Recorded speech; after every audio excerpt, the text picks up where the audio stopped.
and I were in prison, and Moe's going to talk about how no one deserves to be in prison, and that's where we're going to start losing some of you guys. Wait, how do you know? I know. No, I mean. Well, then you know what? Then I would like to say just a few things about that. Okay. Yeah. Okay.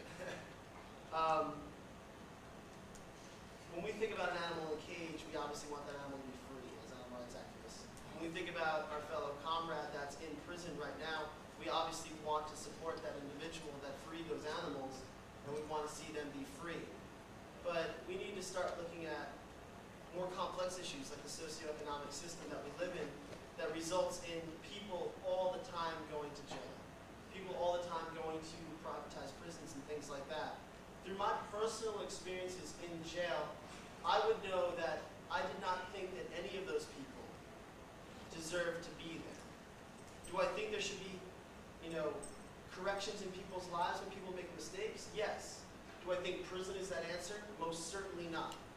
Prison fucked me up, and prison creates criminals. It creates an institutionalized and criminalized mentality. One that's, very macho, one that's very, threatening, one that teaches you violence. I learned how to knife fight in jail. I learned how to do a bunch of other things. I learned how to where to cut people's Achilles tendons and everything else like that in self-defense. And so now I have all those skills when I come back out to the public. Does that make me a better citizen? Does that make me more adapt to dealing with conflict resolution through words? No, it doesn't. In fact, at no point was I ever taught about how what I did was wrong. Instead, they just put me in a place with a bunch of other individuals that were fighting for themselves. And all those other individuals were people just like me. A lot of them had great hearts. Most of them had great hearts. And from my firsthand experience, I can tell you that. So even when you hear about egregious crimes happening in society, I would like you to take up some reading about the prison industrial complex.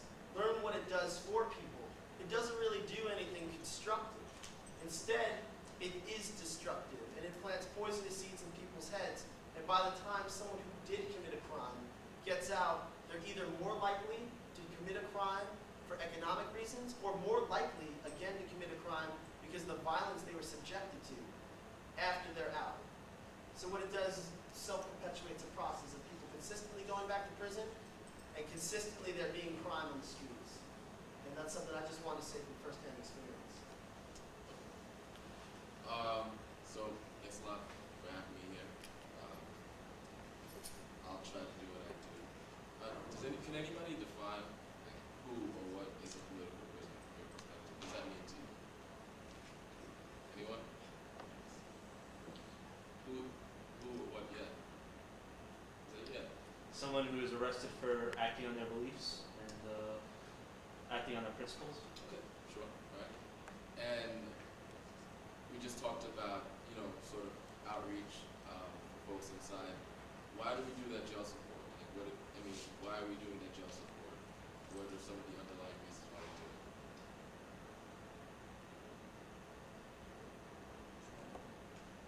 Because you're alone? No. Okay. Keeps me inside. Okay. But why are we writing these specific people? We believe in their actions, right? Also, is there a sense of, how do we feel about the fact that they're there? Do we think there's anything, are we placing any values on whether it's just or unjust that they're there?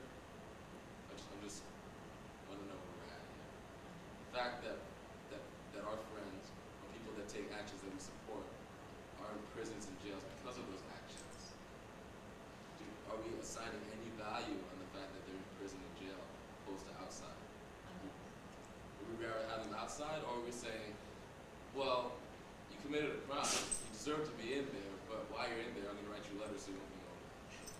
What are we saying? Okay. And what's the basis for us saying that? Did they commit crimes? So why shouldn't they be in there? So I guess what you're saying is that crime isn't necessarily static, right? And it's something that we can actually debate, right? Okay, so you don't think what they did was a crime.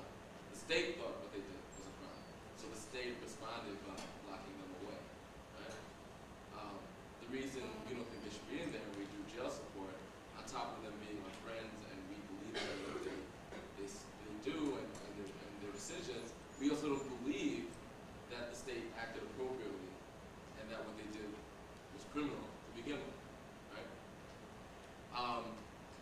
So, I mean, yeah, we have a group of people in the United States who, based on their political consciousness or the actions that they take due to their political consciousness, end up behind bars with political prisoners. You know, we know them, some of them, you know, Romeo is really famous. Depending on what part of the social justice or liberation movement you're in, you might know a few others. You know, the Puerto Rican liberation movement, the New African liberation movement, the Native American movement, the animal rights movement, and other movements all have our political prisoners. And that's like a good group of folks, that's scores of people. However, there's also plenty of other folks that sometimes in our rush to focus on our friends, the people that we know, the people that share our beliefs, we don't necessarily even think about in our thoughts. We don't even critique the fact that there's other folks that spend some time with them also. Does anybody know how many people are locked down in our country? Like what that is? You said 1.4? 2 million. It's more than 2 million people, right? And even though we account for 5% of the population, right? There's like more than 200 million people in the United States. It's a lot of people. It's still 5% of the population of the globe. We're 25% of the world's incarcerated. So we're accounting for 1/4 of the world's incarcerated, which means our incarceration, our rate of incarcerating our folks, far surpasses any other country, including all of the quote-unquote rogue nations like Syria, Iran, Iraq, Cuba, Russia, all those horrible places that we're afraid of on the other side of the world.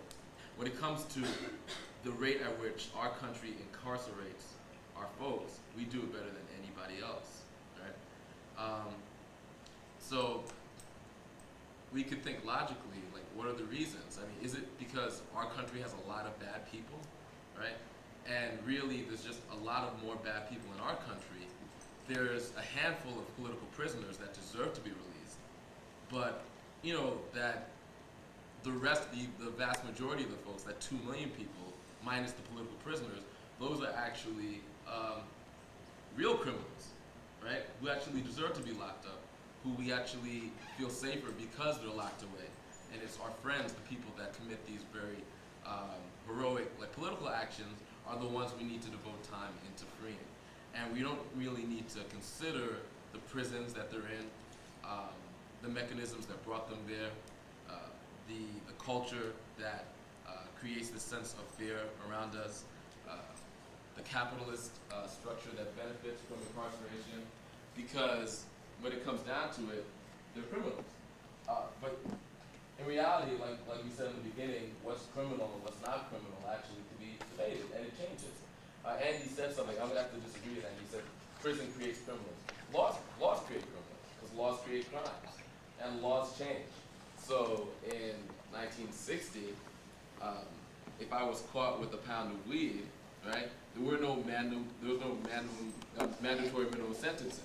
So now that there's mandatory minimum sentencing and the Rockefeller drug laws that were passed in the 70s, the same action has very different responses from the state, right? That was something legislatively that happens. So laws really create crimes. Crimes are in our imagination. Criminals are in our imagination. We, as a society, the way that we imagine what crime is, public safety is, what is criminal, is the way that'll come out in our criminal justice system. So if we view the actions of our friends that hold our political beliefs as being justified, then their actions are no longer criminal, right? So since some of our friends are actually behind bars, we might take some time to actually think of the situation of the other folks behind bars and the larger structure that puts people behind bars, right?